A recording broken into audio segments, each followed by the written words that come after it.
everybody. Hi, guys. Well, from terrifying Salt Lake City, Utah, It's Thank God I'm Atheist. the podcast. I'm Frank Feldman. And I'm Dan Beecher. And coming up on today's show, beyond all the weirdness in the world that's happening everywhere else, Listen, Salt Lake City. Y'all think you're experiencing something with this whole, COVID-19 coronavirus shit. Oh, no. No. The Lord decided to drop an extra little bit of shit on Salt Lake City today, the day that we record. So Woke up to a fairly hefty earthquake. yeah, Wasn't bad as far as little shakers go. This thing shook.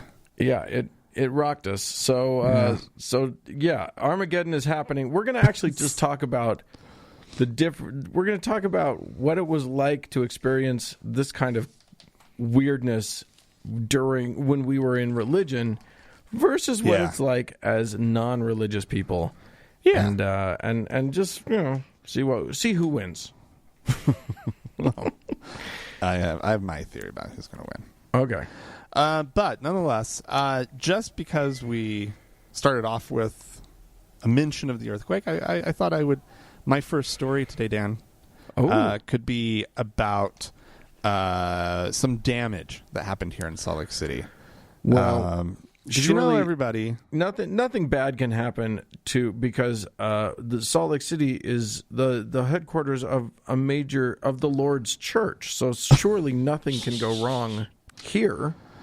No. And in fact, as you just mentioned, headquarters of the LDS Church, and also home to the absolutely beautiful Temple Square, named after the temple.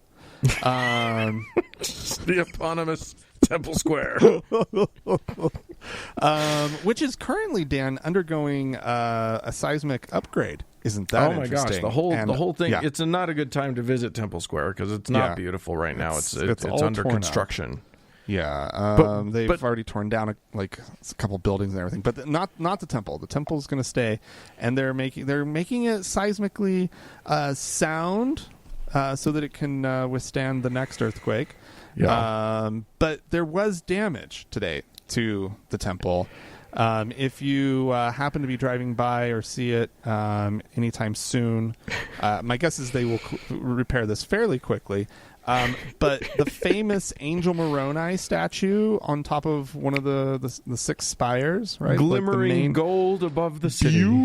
Beautiful Angel Moroni, who famously has a trumpet, right? He's sort of heralding to all nations or whatever the line is. It's a vuvuzela. That's true. That's true. I guess it's not really a trumpet. You would think has little buttons. This is Charlie a long Parker horn. or something. And it's halfway to an alpenhorn. Yeah, and we found something out about that horn today. It wasn't actually connected to anything. It wasn't properly attached. It just fell off during the earthquake. It wiggled its way out. How did that happen? I don't know. Things were shaken, right? Yeah, and I don't know if you noticed this strange phenomenon, but the way that our house is oriented on our lot, things were clear. There was more sort of things knocked over that could fall off a wall or whatever, or off of a shelf, that were sort of, what would it be, east-west facing rather than north-south. I think it was a good side-to-side action was happening. Oh, right? Sure. And so I wonder, because the Angel Moroni faces east, I wonder if that temple was really rocking good, right? Yeah. And clearly it was.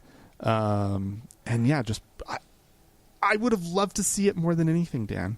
Yeah. Been there, hear the sound of it, bing of it falling down. Oh yeah, it would have been amazing.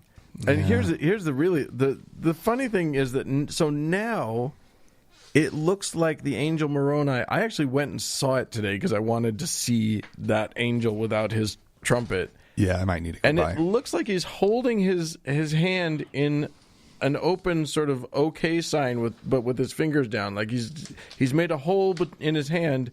And now it kind of looks like he's just looking through it. Like he's holding it out from him, and he's just kind of looking through his hand. It's like a crucified Jesus, right? He's just looking through his hand. What's this all about? Oh my God! This is not the first time, though, Dan, that damage has befallen an angel Moroni on top of an LDS temple. So they know these things can happen. This shouldn't shake anybody's faith, as you would hope it to. Do you remember just a few years ago, lightning striking the Bountiful Temple and damaging the angel Moroni that's on top of that one? No, I didn't Took them know a couple months apparently to get it repaired, but they eventually did. It was all scorched. You don't remember this? I know we talked about it on the show. Oh, okay. But nonetheless, here's what I do. Here's what I do know. I know that because my dad used to work for the LDS Church, and he said that one time, this was back in the 90s, they did a full cleaning of the LDS temple, and when they got to Brother Moroni up on top, he apparently had numerous bullet holes in him. No, just crackpots taking pot shots in the middle of the city. Yeah. Apparently. That is why. I wonder how old those bullet holes were. Yeah. I have no idea. Were they from early 1900s, or was somebody going around in the 70s shooting at the it's hard to know. Temple? It's just hard to know. I love it. That's delicious. Yeah. You tell me, you said that it shouldn't shake anybody's faith that the horn fell out of his hand, but it shook my faith in that church in that I thought that they would at least do a couple drops of super glue or something. Why is this horn not attached? How is it able? A couple screws. Apparently, they were just using gravity to keep it in place. They didn't bother to just bolt it in. What the hell are you doing? They've got the money. Weld. It's not like they're hurting for cash. No, they could have done it by helicopter and if just for fun, just as a joke. I saw one meme that said, "Don't worry, this will only cost $100 billion to fix." Funny. Anyway, there you go. I'm going to move us along to Europe, specifically Sweden, where I think we may have talked about this. A couple of nurses made headlines by suing because they were fired from their jobs for refusing to participate in abortions. They were in the midwife profession. Yeah. Okay. And apparently they were fired, and they sued because they didn't think that they should be fired. They were discriminated against, they said, for being Christians. And now the discrimination ombudsman has decided that there was no discrimination in the case and closed it. This was just part of their jobs.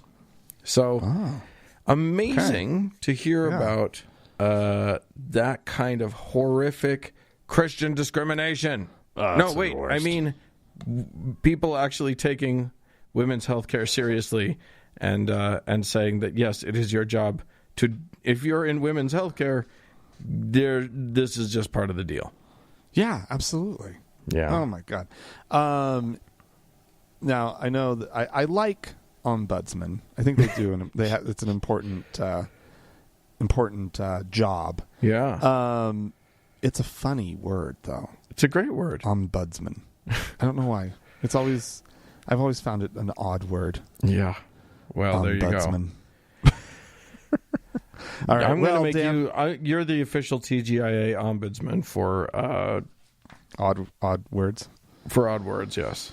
Okay. Let's see which one. Okay, Dan. Yeah.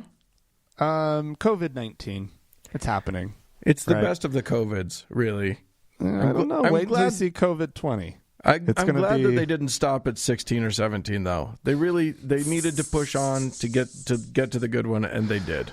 Yeah, well, they're there. Oh boy, Dan. As with a lot of things, a lot of tragic things that are going on in the world, there's always those who can sniff out opportunity. Right? Sure, absolutely. Yeah, why not? Why not make a little bit of money, right? Off of everybody's fears about I call getting sick. Toilet paperpreneurs. Yes, and we've had a lot of it in this country. We had famously there was that guy who like stockpiled, not really stockpiled. He went around and bought up all the hand sanitizer. Yeah. To like sell it all on Amazon. The New York Times did a story on him. I'm sure everybody's seen it. What a piece of shit. Yeah, no kidding, right? Well, in Malaysia, there are also some hand sanitizer-preneurs. Okay. Profiteers, we'll call them. Profiteers. Preying on people's fears. They have begun selling halal hand sanitizer. Because apparently Muslims, like, everything has to be, pork free or alcohol free, right? Oh, alcohol. Alcohol free. Okay. Right? Which is really the only active ingredient in all of the hand sanitizers. Yeah, exactly, right? And like the pork, not so much. You don't see a lot of hand sanitizers that include a lot of pork. Smearing pork on your hands. I don't know. Like, it probably would kill some things. Yeah. Probably encourage other things, though. Yeah, you never know. But nonetheless, what it would kill for sure is a good Muslim soul, right? Right, yeah. And so these this halal hand sanitizer, obviously they can't include alcohol as one of the ingredients. You're right. But they have listed ethanol as one of the ingredients. And apparently this is working. Wow, they've done a great trick there. I've got some alcohol-free whiskey that they can use too.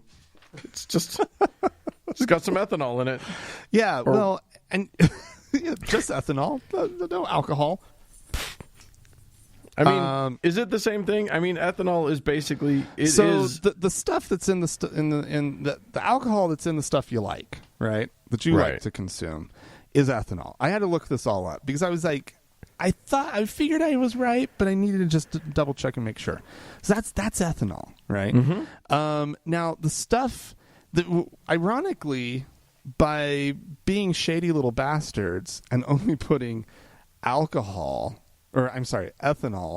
in it, they're actually making shittier hand sanitizer. You need the isopropyl alcohol or the what's it called, rubbing alcohol, right? Yeah, you need that in there too. That stuff is like really potent as like a hand sanitizer, right? And that's the stuff you don't want to drink. That's the stuff that like that wouldn't be a halal sort of issue, right? You'd like, think. No, it shouldn't be because it's used obviously in medical settings and whatnot to sanitize things. And so these are some shady bastards. And that's apparently amazing. they're selling them for a lot more, right? In order to get the halal stuff, it comes at a premium, about $8 a bottle. Damn. Can you believe it? My gosh, that is amazing. Yeah, well, you can trick Allah if you use the right sciencey sounding words. Oh yeah, no, he doesn't know. Here's the deal with Allah. He doesn't know science. No, that guy doesn't know. He doesn't know what he's doing. He doesn't know science at all. So you just use a term from different words. He's just is that alcohol? No, it's ethanol. Oh, okay. You guys go ahead. Is that he doesn't pork? bother with science. Yeah. Obviously, look at his favorite little religion. Yeah. Not great. Yeah. Oh my God, that's amazing. Okay, well, profiteer. Just as a friendly reminder to all of our listeners, I'm sure you all know, but profiteering off of a tragedy is not okay. We'll just we'll just make that our public service announcement. The more bullshit. You know. Do. All right. Well, I'm going to take us to Washington D.C., where I have another follow-up from a previous story. This one involves the Bible Museum, owned by the my favorite, the Smithsonian Bible Museum, right? No.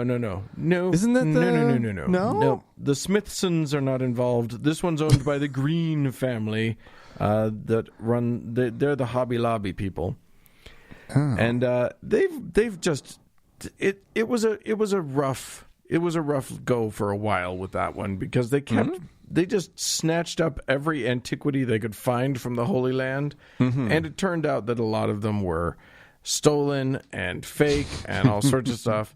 And one of the things that we reported was fake a while back in 2018 was 5 fragments of... They had a whole bunch of fragments. They had like 16 fragments of Dead Sea Scrolls. And it turns out that they found out back in 2018 that 5 of those were fake. They didn't... Yeah. Now... They had all these other fragments from other sources, and they definitely didn't want those to be fake, but I think confidence was shook. So they hired a person named Colette Lull, who is a fraud expert, to look into it. Now she insisted on a few conditions, which were great. She was very smart about it. She said that museum officials were not allowed to offer any input. She was going to examine them independently and then make a report, and the museum had to agree that the final report would be published. It would be made public no matter what the findings were. Oh. So the museum agreed to that. Right, yeah. And... all of them are fake. Every last scroll that they had. All of them? They are all fake. And probably made by the same forger as the other ones. They got them all from different sources, but probably it all was forged because it was all sort of a piece in terms of how it was done. Oh my God! It does seem that they are all on ancient leather. So whoever this forger was found ancient leather and then found a way to manipulate the ink and everything to make it look like they're actual. Very good. I think they should shut this museum down. Regroup, right? Redo the displays and then reopen it as the Museum of Museum Failures. Right? Like, the museum... collect up a few other examples of museums that just weren't a great idea. Right? It'll be popularly known as the Oopsie. Oh my God! Do you have tickets to the Oopsie? Oh yeah, they're so hard to get. We can't make it to the show tonight. We're going to the Oopsie. Oh God! They have a great exhibit on. How much money did they blow? A fake King Tut. I think the museum, like the total amount that they spent on this museum was like $500 million. No. Oh yeah. 500 million? Yes. With an M? Well, yeah. Not with a B. That would be a Mormon museum. Yeah. Very funny. All right, cool. All right, Dan. Yeah. We've talked about this coronavirus thing. Even in this episode. Oh my gosh. It is it is the reason you and I are not even in the same room right now. I know. Yeah, did we even talk about that at the beginning of the show? I don't think we talked about that. You and I are on the opposite sides of the valley right now because we're remote recording because we're doing our civic duty and socially isolating like good citizens. Yeah, absolutely. I have a story about some people who are not socially isolating. What? Some Muslim pilgrims in Indonesia. They're attending some kind of pilgrim event thing. I don't know. I can't. It's an event that people have made a pilgrimage to. Right? Sure. And basically, thousands. It's called Coachella. No. Anyway, thousands of pilgrims from across Asia have what's the date today? As of today, they gathered in Indonesia on March 18th. God damn it! Despite public health officials trying to talk them the fuck out of it, despite them being ordered officially to not convene, there were just too many. they couldn't shut it down. Wow. Unless the organizers had agreed to help them shut it down. Just under 8,700 people Jesus. Had already started assembling when this article came out. And they're still coming. There are people from Thailand, Arabia, India, and the Philippines. They're all making their way. One of the organizers, Mustari Baranunan, nailed it. Totally. There were some D's in there you didn't even hear, folks. I mean, anyway, he says, "We are more afraid of God." Mm-hmm. Right? We are more afraid of God than I hear this stupid virus. I mean, what, you know? And he says, because everyone's human, we fear illnesses and death, but there's something more to the body, which is our soul. And nope. Incorrect. And so they're nourishing the soul, and they need that soul nourished by God at this pilgrimage, because, you know, God won't forgive them for missing one pilgrimage that not even everybody's going to, you know. Right. Yeah. Like, if it was so important, you're telling me you can't wrestle up more than 8,700 Muslims? Listen, when you stand before God at the final judgment and he looks at you and says, you had tickets to that thing. To Coachella. To Muslim Coachella. And you didn't go just because of a virus? No. You're going down to the bad place. Yeah. It's Allah. Allah is a dick, and they know he's a dick, right? Yeah. He's a grumpy motherfucker. They're terrified of that guy. This is not some easygoing, laid-back God, right? No. No. This guy will tear you a new one. Oh, my God. Let me tell you something, though. I'm going to take it back to our neck of the woods, where our very, very responsible president has now officially said to everybody, don't gather in groups larger than 10 people. Yeah. Stay isolated, all those things. And he only said it like 4 weeks later than he should have. So he's an awesome... What a great prez he has turned out to be in this time of crisis. But there's one group... Right? But there's one group that he has sort of been a little bit stum about in terms of, like... Because he's called out some people for meeting. He hasn't called himself out for, like, shaking everybody's hand right up until a couple days ago and, like, doing everything he shouldn't be doing, like the ding-dong that he is. Being in the same room as his vice president. Being in the same room as so many people who have been exposed to the virus. Yeah. So many. Mar-a-Lago was riddled with the stuff. And he was just out there like, let's all drink. Woohoo. I mean, anywho, if you're thinking about governmental continuity, right? Do you want, when there's this contagious disease out in the world and you're telling people to, limit contact and blah, blah, blah, blah, do you want your successor in the event of your death, right, to be exposed to you, be exposing you, and it being exposed to all the same people as you, right? Oh, my God. It's like, so amazing. That doesn't make sense. It's like, get in different rooms, guys. Get in different states. Yeah. Send Pence back to Indiana. I like that they're not handling it right, because maybe they'll both, catch it and die. That'd be great. Really? I just want them to die. It'll be fine.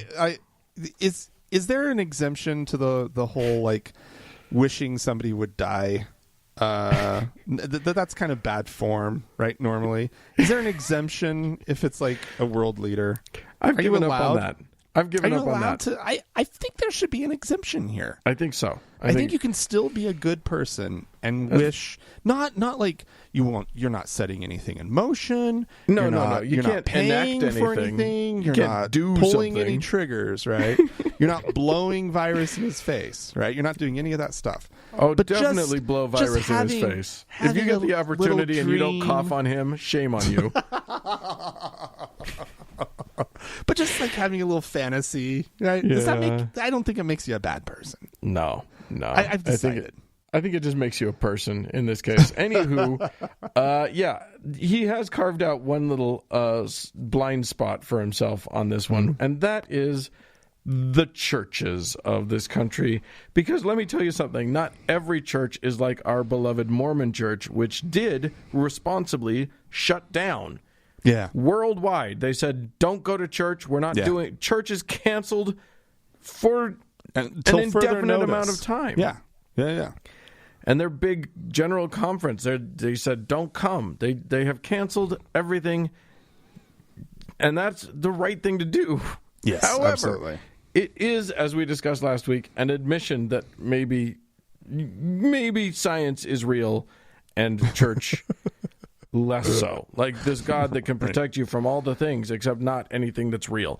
Right. Anywho, other churches have proven to have more faith. Than the Mormons? Than the Mormons, No. meaning they're not canceling. And Good it's on happening. them. They're sticking to their guns. They are. They believe... I applaud these people. I applaud them and their level of faith and their willingness to get sick and die for God. 100%. I think it's great. 100%. Yeah. Does that break my rule?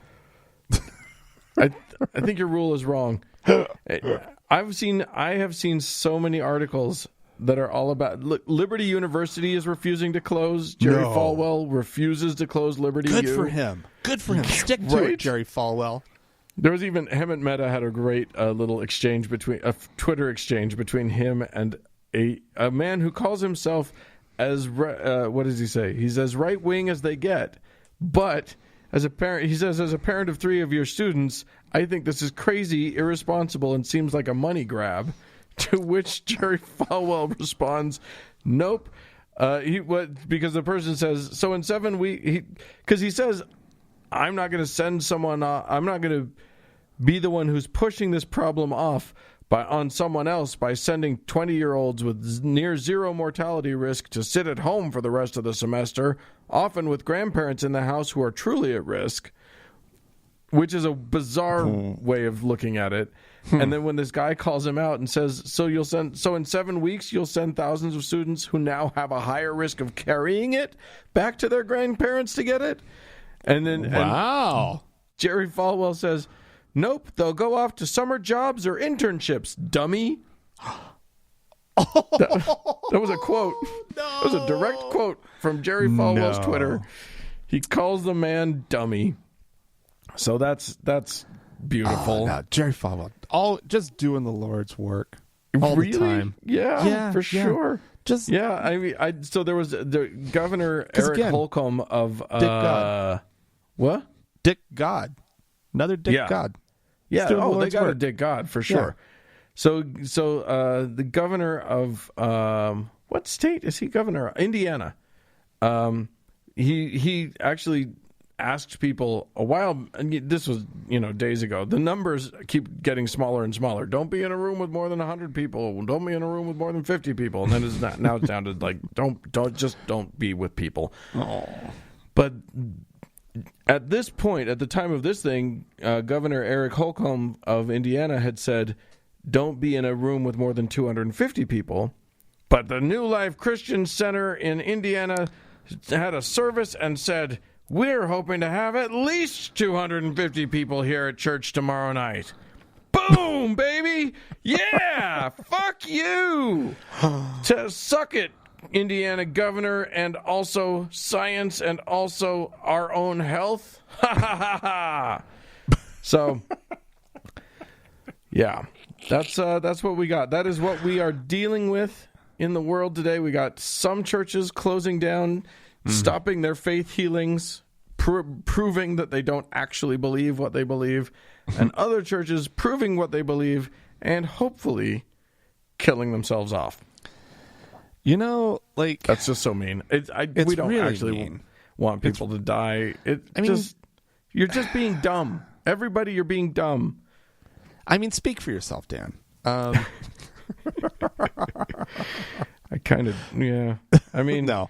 Here's of course we don't want people to die. Statistically, No. they're likely to be killing off Trump supporters and people who believe in the rapture. So, yeah. Is it that bad? Good Lord. Dan, it's just so bad. It's just wrong. You can't. It's just wrong. You can't. Right? Yeah. You can't. I mean, there's a certain amount of schadenfreude to the whole thing. Right? Look, if our species is going to be dumb, at least let it kill off the people who are the dumbest and thin that part of the herd. Now, this saying. is actually interesting because if you take sort of the basic idiocracy sort of theory about like where humanity is going, right? The idea that really only the uneducated and are reproducing at high enough numbers to like really repopulate the planet, right?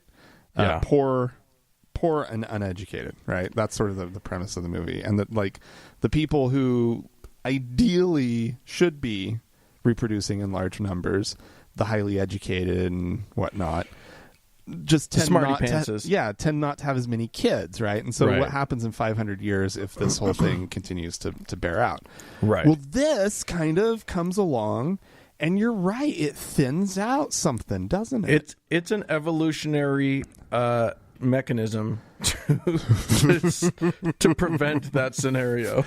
Is it a safeguard? Has something kicked in? It's just, is this the only way our species survives? Yeah, exactly. All of the smart and educated people start quarantining themselves and just let the ding dongs go off and kill each other. Oh my goodness. Okay, we're in a lot of trouble right now. So listen, if you guys want to yell at us, you're allowed to. You can get mad at us. You can write to us, podcast@thankgodimatheist.com. Or call and leave us a voicemail message. The telephone number is 424-666-8442. Yep, go to the Facebook page, facebook.com/TGIAtheist, and just click the like button a bunch of times. And while you're there, search for the TGIA Members Only Lounge and request to join. It is a closed group. We will let you in. Also find us on Twitter @TGIAtheist.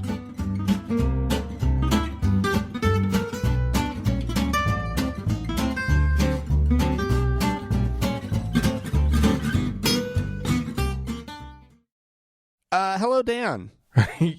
Come in, Frank. Are you there? I'm here from Tokyo. Where are you from? Come in, London. Yeah. Anyway, I can't do voices. I'm not that person, Dan. No one expects you to be. Well, there was a gap there where it felt like I should jump in and be like, "This is London," but I can't do that. That's okay. Anyway, That's okay. Well, Dan, you have other skills. Yeah, like I'm about to click on something and it's going to play audio. Yeah. That's a thing I can do. Dan, I don't know who this. Oh boy, who this pastor is who we're going to pay a little attention to here. Yeah. What's his name? He's got some. I don't have him pulled up. Hang on. Let me see. Perry Stone. Okay. That's Perry right. Stone, sitting in a beautiful studio set. Oh my goodness, this really set just lovely. What's amazing about this clip is that if you pan at one point it pulls back. Like it starts out tight on him. Mm-hmm. At one point it pulls back, and first of all, the tight shot includes some lattice, some cheap Home Depot wooden lattice Beautiful. on one side, and it's straight from like a community television set, right? Yeah. This fake rock pillar in which is embedded, and it's very, very fake. It looks terrible. Yeah. In which is embedded a dry erase board. That's what it looks like. Yeah. It's bad. He's sitting at a table holding a handheld microphone, and then they pan back and you see that it is some strip mall bullshit with a bunch of chairs and 6 people in the audience. But he has, to date, the best coronavirus God theory that I have heard. So I thought we had to play it. In this coronavirus, here's what's strange. It's like 70, 80-year-olds. You have to be careful. Go back to when Moses brought the children of Israel out of Egypt to the Promised Land. Amalek was a tribe, but the Jewish rabbis say Amalek is a spirit. Amalek rose up and went behind and started killing the old and the weak and the feeble. It's in your Bible. The old and the weak and the feeble, and tried to kill the old and weak and feeble before they could get into the Promised Land. Is anybody tracking with me? So it's almost like a spirit of Amalek that's trying to attack our older people. And let me tell you why the enemy wants to get rid of our older people. They are the ones who are established in the Bible. They are the ones who know enough about the word not to take the mark of the beast. They're the ones that wouldn't take it. The younger generation, oh, cool, put it in my hand. It'll open a door. Wow. You know, they're going to take it. They're not going to be ready unless they're taught. And so the older people in America, in the Southeast, and are the conservative people, and this is attacking them to get that group out. I'm going to say it like it is, and I'm talking spiritually. I'm not talking medically. I'm not talking naturally. I see things by what's the result behind it spiritually. Okay. And you get rid of all these people who resist the beast and resist the Antichrist and resist the system. Then you have a whole nother socialist, pro-communist, give me your money and I'll do what I want with it group coming up. You see them. They're out there. 35% of America's into it. And they have no respect for those older people that have made this country great. Dan, it's the mark of the beast. What a bunch of dummies these young kids are, Oh, they're kids these days, they don't get it. They're going to get the mark of the beast. And it's the oldies that know better, Dan. Yeah. Oh, it's always the oldies. He's counteracting what we need to have happen here, Dan. He's out there putting the fear of all of this into these old people. You need to stick around. Yeah, the truth is, it hadn't actually occurred to me until we were listening to it just now that, I can't give him too much shit for not having a lot of people in his audience because maybe they're actually socially distancing. Maybe that's the thing that they're doing. I don't know. It's hard to tell. You know what I mean? It looks sparsely attended. Yeah. They're actually not seated next to each other. Yeah. I don't know. It's funny. Yeah. Well, Satan is, of course, responsible. I love that it's not God that sent this pestilence into the land. I don't know if he knows his Bible. He certainly knows about this Amalek thing. But, the Bible is very clear about who sends plagues into the land. Oh, and yeah. it ain't Satan. Yeah, there you go. They're always willing to give Satan a lot of power. Have you noticed that? Yeah. Satan's a tricky little dude. Well, and the Satan of the Bible is he's basically Loki. He's just a trickster. He's not he doesn't have a lot of power. Right. He just tries to silver tongue you into doing the wrong thing. Right. But the Satan that these guys believe in, holy shit, he can just do whatever he wants to. He makes viruses. Yeah. He sends them out into the world. He convinces people to eat wild animals that they shouldn't be eating. Oh, goodness. Okay, well, we had some folks write into us. I'm going to start with Terry, who said, hey, a few weeks ago, you had a segment comparing the preaching of Mormon missionaries and Jehovah's Witnesses. This reminds me of an experiment I ran for a few years to test which of these two groups had the greatest courage. Oh. At the time, I lived at a private nudist resort. The only environment I could find where I didn't dress like a total nerd. And each month, I would write to the local Mormon temple and Jehovah's Witness congregation, asking them to come to my place and teach me their religion. No. Wondering who would take me up on my offer first. I thought it would be the J-Dubs, since the Mormons would be too reluctant to give up their magic underwear. Oh, I guess they had to be nude too to come in. Oh. The results of my test were tied at 0. No responses from either side when I was forced to leave my home and relocate for work. I still don't have an answer as to which group is desperate enough for converts to preach in such an environment. So I was hoping you would ask your listeners if any of them live in a clothing-free community to continue my test and report the results. Well, Terry, there you go. The call is out. Well done, Terry. Oh, that's amazing. I don't know how many of our listeners are nudists, but there you go. There's got to be a few.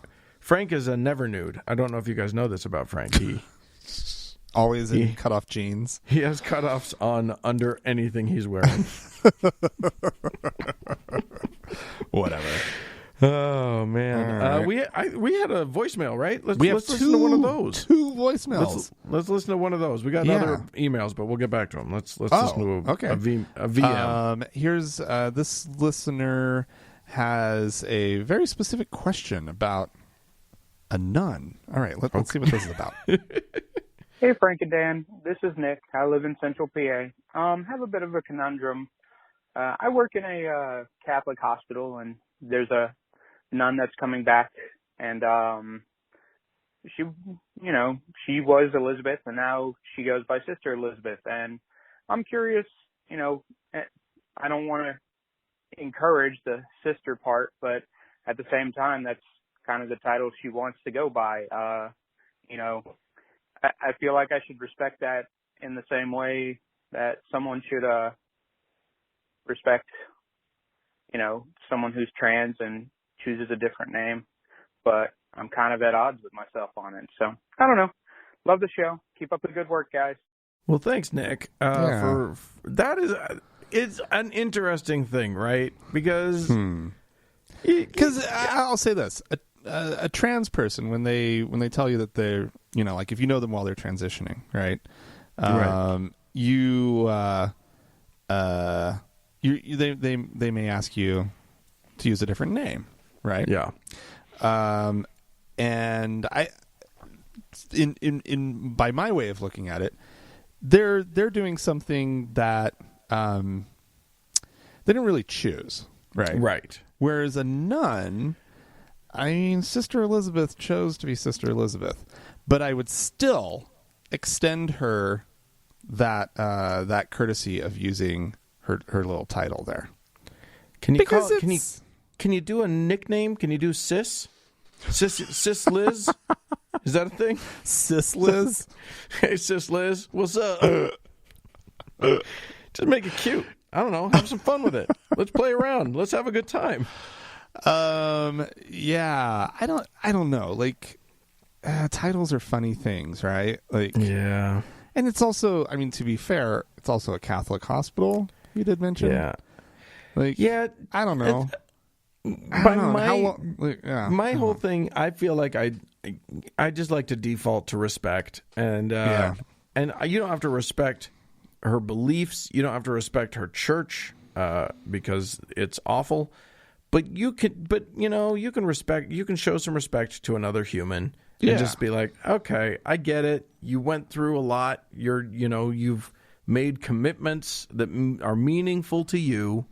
So I will honor at least that much, at least the honorific. You know what I mean? Like the honor, saying the honorific doesn't mean that you support what she stands for. It doesn't. It just means you're calling her by the name that she wants to be called. Yeah, and this isn't like, calling somebody like the Mormons do, right? The just the general members of the ward, they call it Brother Smith and Sister Jones and whatnot. Like, it's not somebody who's like, no, you need to call me Brother so and so because that's my thing, which would be really weird. I would feel fine just being like, you didn't really. It's just a thing that you guys do. It's not like a. Dude, we're not acknowledging your station in life. Right. I don't know if becoming a nun comes with like a certificate, or it comes with something, or any letters after your name or anything like that. But she did a thing, right? You got to go through some shit to get nunhood. She's changed, like most likely, her entire like getup that she wears every day. Like Yeah. she's really into this thing, right? Like, It's a commitment. yeah, just call her Sister Elizabeth. Yeah. My It's question fine. is, do the really woke nuns, are their pronouns sister? Is that what that counts as? I don't know. Anyway, all right. The next email, we got another email from Daniel. Hi, Frank and Dan. Regarding your toilet paper discussion, we talked about how people are hoarding the toilet paper in these Okay. United States. Am I and in trouble it's on this stupid. one? Did I take No, Did I take a stance that somebody? Here's So I did take a what stance. here's what Daniel says. It's not just you crazy Americans this time. Here in Australia, there are fights in the shops over toilet paper. Oh, I shit boy. you not. 3 women were involved in a fight, and 2 were charged as a result. Oh my! People are also hoarding pasta and long life foods. Yeah. I'm now waiting for all out anarchy to break out. Yeah. Just wanted to also say I enjoy the show. I've been a long time atheist. And whilst religion is far less of an issue here, we still have work to do. Keep up the good work. Yeah, pasta. It's gone. It's not findable. Yeah. No, you're wrong. Chickpea pasta, plentiful and readily available. I mean pasta. You can't find flour, but if you want almond flour, no sweat or whatever, some weirdo flour. What are people doing with all this flour? Like, are they really doing isolation baking? Like, I know it's kind of a joke, but like, are they really like, oh, I don't have anything else to do and just baking? No, Yes. I know they're not. No, I know they they're are. not. They They are? are. Well, and here's In the that thing many about numbers that we have no flour at the stores? Like, it's Let me tell you something about insanity. Utahns and flour. I don't know about the rest of the country, but here's what I know. Mormons have food storage. They are prepped and ready to go. They got all the food storage in the They're world. supposed to. They're supposed to. They're But supposed most to. of them do it. Most of them are pretty good about having some serious food storage on So hand. apparently, though, our hoarding numbers in Utah are like at the top of the pack, right? Like we have some hoarding situation that's like the worst. One of the columnists for the Salt Lake Tribune, he suggested that it's actually Mormons who feel guilty for not having food storage that are So they're now building it like up. double. Yeah, they're like, oh god, no, I have to do it now, right? And they're My the God. ones who. That's the reason why I'm wiping my butt with old newspaper, Right. Well, here's which isn't true. I'm fine. I've got toilet paper. Here's my flour hypothesis. My hypothesis is that so many Mormon families have completely oddly made part of their food storage, a significant part of their food storage, giant 5-gallon buckets of wheat and like oats and whatever. Yeah. And they don't have a clue what to do with it. They just know they were supposed to have like good food storage and wheat stores for a while. So they went out to their garage. They took one look at those buckets of wheat and were like, yeah, I can't do anything with this. I'm going to go get flour. And they all ran off to get flour. Oh, see, my mom actually had her own flour like little mill thing, right? that you could put the wheat from the food storage into, and it was electric, the whole bit. Clearly, sort of like I don't want to say handmade, but definitely from some sort of like cottage, like workshop type thing, right? Like this was somebody's like second job making Ye old wheat flour meal. mill. Yeah, it was like had wood. The casing was wood, right? But it had this little motor in it. But it also had a hand crank. So if the power ever went out, you could sit there and hand crank out your own flour. Boom. Yeah. She's ready. Yeah. And my mom, that woman's dedicated to food storage, and she rotates it like you're supposed to. So she does use the crap that they have, and for the longest time she kept making this really mealy, chunky, gross, like weedy, like true, like whole wheat fucking bread that was really fucking gross when I was a kid. Yep. She also tried all sorts of other things. Like, there was this one morning where I got a woman, God bless her, she's a decent cook, but, you know, she'd also, like, do odd things sometimes. Yeah. She, like, was trying different ways of just, like, cooking wheat to see if you could, like, just eat wheat. I had a bowl of, like, fried wheat one morning for breakfast. Hey, it worked for Kellogg. It was just like, what is this? And like, I objected after like 2 bites. I was like, no. Yeah. I'm afraid not, Mom. This has not worked. Oh, my goodness. Hey, we also had Tony write into us who said, I meant to email last week, but it totally slipped my mind. Anyway, I'm a former Jehovah's Witness, and I have this one weird trick for getting rid of J-dubs. Oh? Everyone always hates when the J-dubs show up at the door. Instead, open the door and politely tell them you're not interested and you'd appreciate it if they didn't come back. Your address will be put on a list and you won't get any more visits for a few years, after which a pair of elders will show up and check to make sure you still feel the same way or to see if somebody new has moved in. Tell them you're still not interested and the cycle will repeat. Interesting. I had no idea. I didn't know Apparently that either. they, so if you keeping slam the door and tell them to fuck off, they might just come back next week. But if you just politely ask to be removed, huh? Interesting. I would not have guessed that. Yeah, that's not normal. You would think that they, like, due to the experience of going door to door, would just know, oh, we're all on that list. Please take all of us off of your list. There should be an opt-in clause, right? Yeah, exactly. Yeah, no, I don't think so. All right, we have another voicemail. Yeah, do it. And I'm just going to play this one. Hello, Frank and Dan, and fellow atheists. This is Greybeard from Norway. This is quite a fun time to be calling you guys. Just a reflection on the latest post on the Thank God I'm Atheist Facebook page and how the different governments are handling the outbreak. I'm the one reporting from Norway, quite high up in there, and I can see the Canadians are having about the same measurements taken by the government as we have in Norway and Denmark.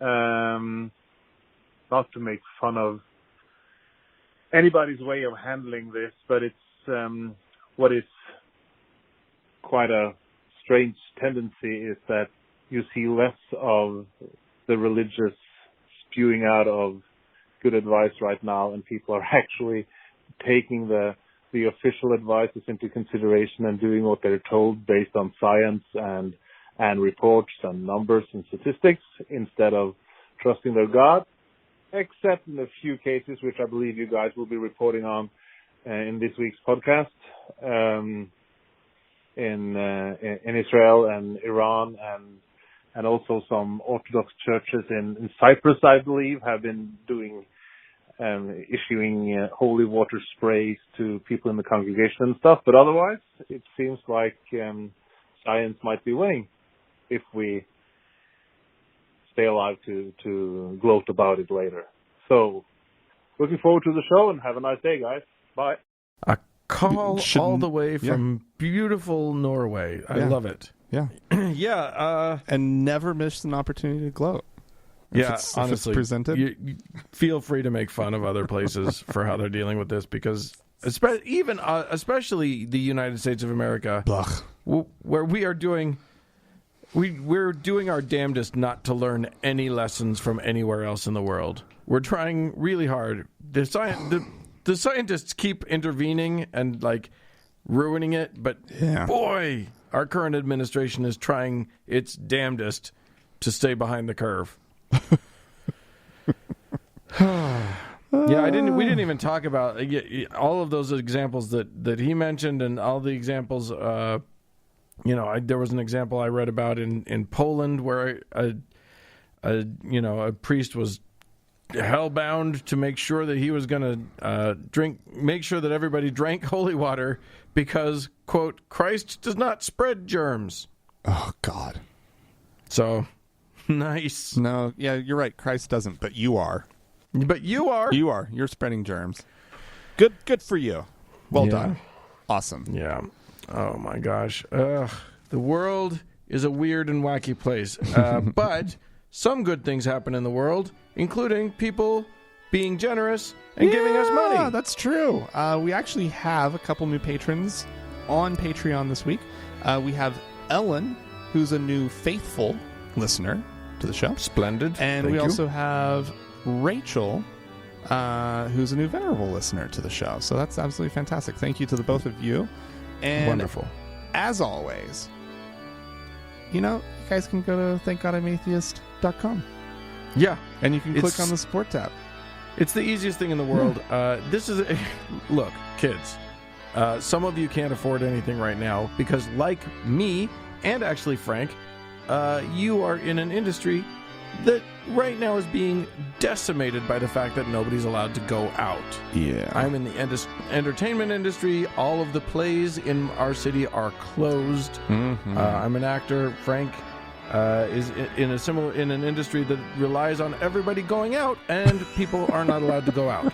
So, So there you go. If you are like us, please feel free. Look, we understand if you're not donating to the podcasts, but we are going out of our way to create content for you. And if you're someone who's in an industry where you can afford it, help!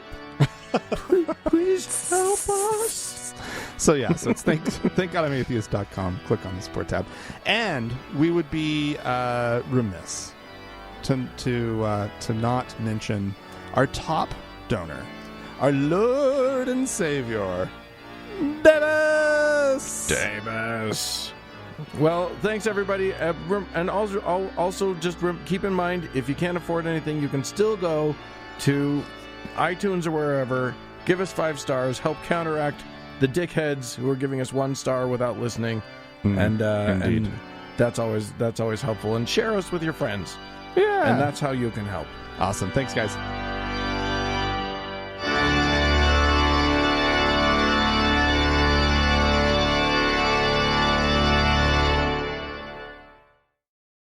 Oh, Frank. Dan. Look, it's crazy time. It's just crazy times. Mm-hmm. I was talking the other day with my octogenarian mother. Oh, yeah. Who has never seen anything like this in her long and storied life. I've never seen anything like it because I'm even younger than she is. Are strangely. you? Yeah. Than your mother? Yeah, that's how that works. And it's a weird time.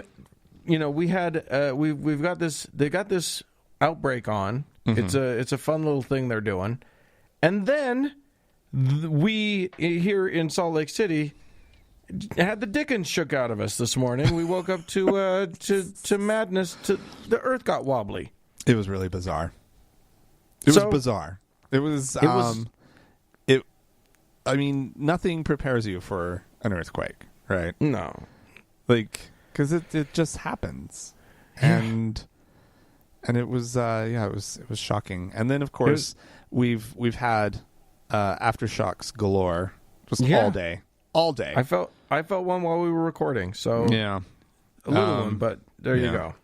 And so it's been a very I feel very unsettled. I think that's the best way to. It's an unsettling time. Yeah. And here's the thing. We have one view of it. The churches have to, by definition, have to take a different view on this kind of stuff. And where is your mind going to go if you are a true believing, God-loving, kneel down and pray worshiper? You're going to feel a little biblical about this shit. It feels like the end of time. Look, Moroni dropped his fucking horn. The world is coming to an end, people. Well, I mean, we are just one minor catastrophe away from apocalypse. Like, I mean, it really, really feels that way. Like, tomorrow, all we need is, like, locusts or frogs or, I don't know. Yeah. Just anything. Hawaii had tornado warnings. Toe, right? Like, anything is going to feel like it's just like, what the fuck? I can't believe I just stubbed my. There's coronavirus. There was an earthquake, and now I stubbed my toe. Now this. When will it end? It's clearly the end of the world. Here's the thing: when you have an end of the world, like prophecy, just looming at all times over everything, it's just going to be triggered. Yeah. When shit like this goes down, and there's nothing. We should mention that, like. Looking at geologic time, which earthquakes kind of make you do, there's nothing out of the ordinary that's happening here. No. Just, sometimes you get a big, massive outbreak of a virus. Yeah. And sometimes, frequently you get an earthquake. We have friends. I have friends in the Bay Area that get them all the time. Yeah. Well, I actually had this thought when the whole thing was declared a pandemic, right? I remember thinking, I was just kind of like, oh, wow, like all you need, right, is for there to be a hurricane or a tornado or a volcano, and it's going to get all the religious people all stirred. Oh, it's the end of the world. It's the end of the world. I mean, I didn't think earthquake in Salt Lake City, right? Of course. Right. But then I was like, wow, like, I guess what we have today and what makes it so easy to see through, right, is we have modern communications. We sort of have eyes on the world, on the whole world all the time, right? We know what's going on. And so it actually makes it harder to turn something like an earthquake on top of, a deadly, or at least dangerous virus. It's a lot harder to turn that into end days. It just is. Yeah. Right? Like, it might trigger those things for the people who do believe it, but then even they have to step back and go, oh, well, I guess it was just an earthquake here. Oh. Right? Like if all of a sudden the whole earth started shaking, right? And if all of a sudden there were locusts fucking everywhere, then I would have to rethink a thing or two, right? Like, I would have to be like, wait a second, that's not normal, right? But like you said, this is just normal. Like, these things happen, right? Weather happens, the earth moves and quakes, Right. Volcanoes erupt. Yeah, you make a good point in that, like, in biblical times, an earthquake is the whole earth. It might as well be. How do we know? Yeah. Like, I don't know. Everybody that I know is within the distance that would feel this earthquake. Well, here's would we call it an earthquake if they were brand new today? Right? Yeah. I mean, it's kind of a stupid. Well, it's the earthquake, the whole earth. The earth is quaking. Oh, yeah. Right? Like, we would we'd call it a seismic tremor, seismic or something. A good shake. Right? Which is what we have. Yeah. I mean, it's just an interesting thing when your religion, when your belief system is based on Bronze Age thought, Bronze Age writing, Bronze Age tech. Right. You're gonna have a weird perspective on what's happening now because like you say, we know what's going on. Yeah. We have explanations for most of it. We understand plate tectonics. We understand all of this stuff. We can't predict an earthquake, but at least we know what it was when it happens. Mm-hmm. So, yeah, that God of the gaps is getting smaller and smaller, but they're hanging on to those gaps so hard. Oh, yeah. Well, they're good gaps. It's just so gaps funny. Go. However, so here's the big question, though, because a lot of people would say, yes, the religion is false. Yes, it's silly, but it provides comfort in these scary times. And here's the deal. Okay. As I'm leaping out of bed, right, I wasn't in search of comfort, right? Like, okay. I was in search of, I need to put myself where it's safe, right? Mm-hmm. And I didn't know that it's kind of a little passé to put yourself in a doorway. I found that out today, right? Apparently, this is not what we do in earthquakes anymore. We're supposed to drop and grab onto something, right? Which I think is a little insane. And hold on. Face Stop, down and drop. Yeah. Curl up. Yeah. Hold on. You guys all have to do your own research on what to do in an earthquake. But the fact of the matter is that, yes, praying to God won't help you, but will it give you something at least mildly comforting while you're in position waiting for the shaking to stop? My vote is maybe. No. I would say in that kind of event, you're just getting yourself through it. You might do a little sweet Jesus, right? Oh Jesus, oh help me, right? As like you're trying to, I don't know why I did that voice, but trying to find your little safe spot, right? And then you found it. Jesus helped you, whatever, right? But then I would say that for something like COVID-19, right? Yeah. Like people are really looking for comfort in that. It's kind of a different thing. It's a slow burn event, right? Like we just got a little pepper put on our situation, and that's going to pass real quick, right? But this COVID thing, like, I don't know. I haven't been longing for comfort. I've been outside of like the comfort that you get from, your loved ones, right? Like that has sufficed, for me. Yeah.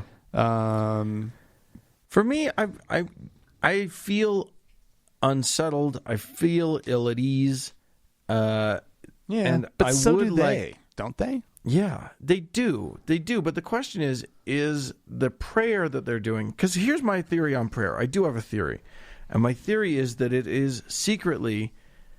It's a distraction. So like in times of terror, like, there's an earthquake or whatever, it can be a good way to focus yourself on something that isn't the scary thing until it's over. So that's one comfort. And then the second comfort for me is I think it's a meditation. It is a way of sort of reframing the situation for your brain so that you're not focused on the fear, you're focused on something that feels like it could be a help. But I don't think it's exclusive to them. And I think that if we practice something like a meditation or if we are mindful, if we have a mindfulness practice and we acknowledge the reality of the universe, which is that there's no, metaphysical or supernatural magic that's going to help you. You are on your own, but you can master your own reaction to the universe. And if you can do that, if you work to do that, you can be in. There's some good things can happen for you. Yeah. Well, yeah. Of course. I feel like But you think that prayer gets you some of that? I think prayer does get you some of that.